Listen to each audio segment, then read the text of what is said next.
I'm going to read from what will be the next big book of poems called Concealments and Capriccios, or Capriccios and Concealments, and it really consists of two series of poems.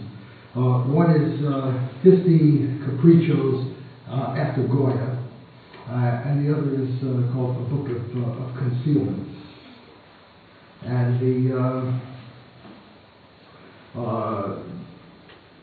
Goya book, it's, what's the technical term for it? It's a kind of ekphrasis, writing out of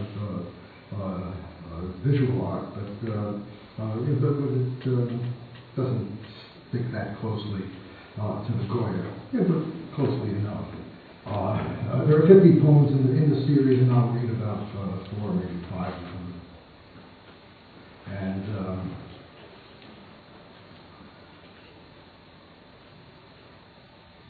The Sleep of Reason.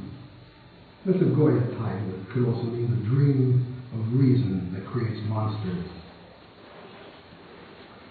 Words imprinted on a sign by Goya, glowing white against the surface, nearly white.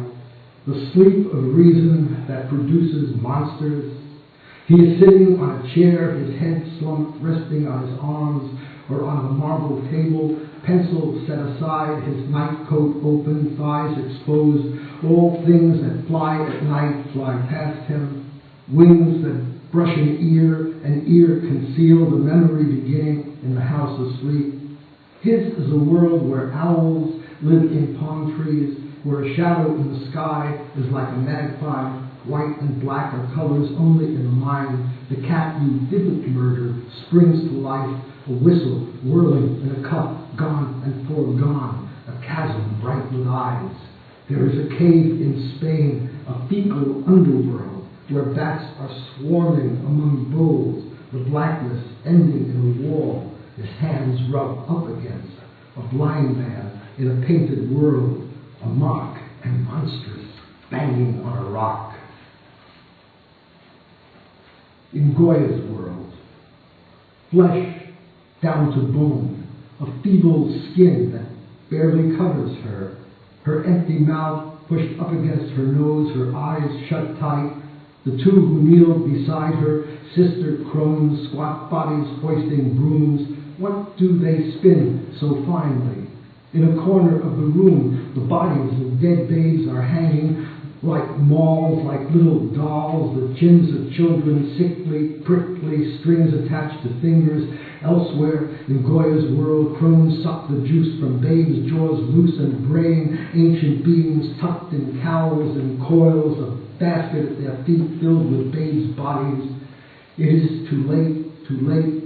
The bodies hang no longer, all have fallen. The women pass a dainty box from hand to hand. Their fingers dig down deep. They slip the bones, the little seeds, between their lips into their gullets. Always still more to suck. Still always hungry. The luxury of pleasure is hidden. To make a babe a bellows, so that they blow it out his ass. Like igniting flames, the luxury of pleasures hidden. Goya's monsters even now engaged in foul capriccios, like a fart, an article of faith the babes brought to the table, not for sex, but food, for sex and food. An angel mother stretches out her arms above them, cries into the dark. Another lugs twin babes ready to screw at almost fever pitch. A babe redeemed becomes an ape, sucks on her thumb, can't bear the weight of monkey babes who cover the rank ground beneath, look up with faces peeled like masks, reduced to skulls. These men are thin, but powerful and hungry. No one escapes from them. They track us down, and when we fall, they rise. You will not escape. You will not escape, however much you flaunt your innocence. Those who thrash around you smell your juices while you dance, your body wrapped in gauze. The dress fresh as the empire, dancers, slippers, arms wide and bare, enticements to the grinning birdmen, some with eagle feathers, others flailing bat wings. It is better to be lazy, where the mother grips the hands of strangers, men with monkey faces, Zelda jackets, sharp Italian shoes with points. He trades his laziness for hers. She turns aside, can't tell the groom from the duende, sees them leap into the air together, buoyed by a whirlwind. Don't scream, stupid, someone cries and springs at her. There are strings that swing between them till she becomes a dancing doll, the muse of his capriccios, pale and frail. Coda with duendes, and you all know duendes from Garcia Lorca, the really imps in, maybe leprechauns in Spanish, but taken by Lorca as the powerful force behind the great poetry. Coda with duendes. Duendes sound the last hurrah. They squeeze a bellows, scrub a dish with greasy hands, a whisper in an ear bent down to listen. No one sees them. Over every duende falls the shadow of a greater duende. Holy moly! Is this not a black sound, Mr. Lorca? Pissing olive oil, I isn't what I seems to be. A poor partaker, barrel overturned, the wine I swigs gone rancid. There is now an end to everything. What is flesh, they suck no more. They drive the foul capriccios out of sight.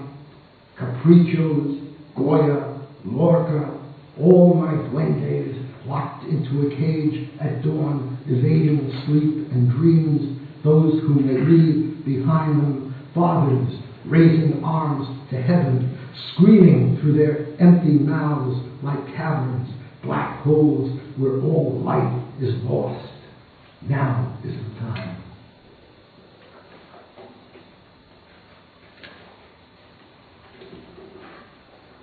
Book of Concealments. The title comes from a medieval Hebrew mystical text, literally a book of concealment, here in the plural, book of concealments. And it's taken me a long time to figure out what the concealments are about. Not something to give away. There are 75 poems in the series. In the final 25, I was very much into the making of the third volume of Poems for the Millennium, going back to the Romantics and other poets of the 19th century, trying to tie them into our own time. It was a sequel to an earlier book called The Book of Witness, in which I thought I was overdoing the use of the first-person pronoun I, using it as much as I could. Both my own personal I and I taken from other writers and other people, and as much fiction as not. And in a Book of Concealments, the I doesn't turn up. So that was one idea that maybe that's what's being concealed in a Book of Concealments. So in this there will be some few words from Romantic poets, and that turns up in the poems I read to you. I'll mention it. The last 25 poems begin with a poem called Romantic Dadas, dedicated to Jeffrey Robinson. A late night party where romantic dadas cut a rug, too iridescent to resist our smug caresses. How will we begin addressing them by name or by a face that turns away from you, unseen, leaves scarce a trace behind? Mr. Novalis. Or if that isn't your real name, drop it now and try another. He is too determined, too far below his average height for anyone to count. Aside from which, there are the odors of the women who surround him, so many that the walls begin to press his skull. He has to break away to make an outcry in the name of Dada. I are left without a trace, ulterior to place, to run or hide.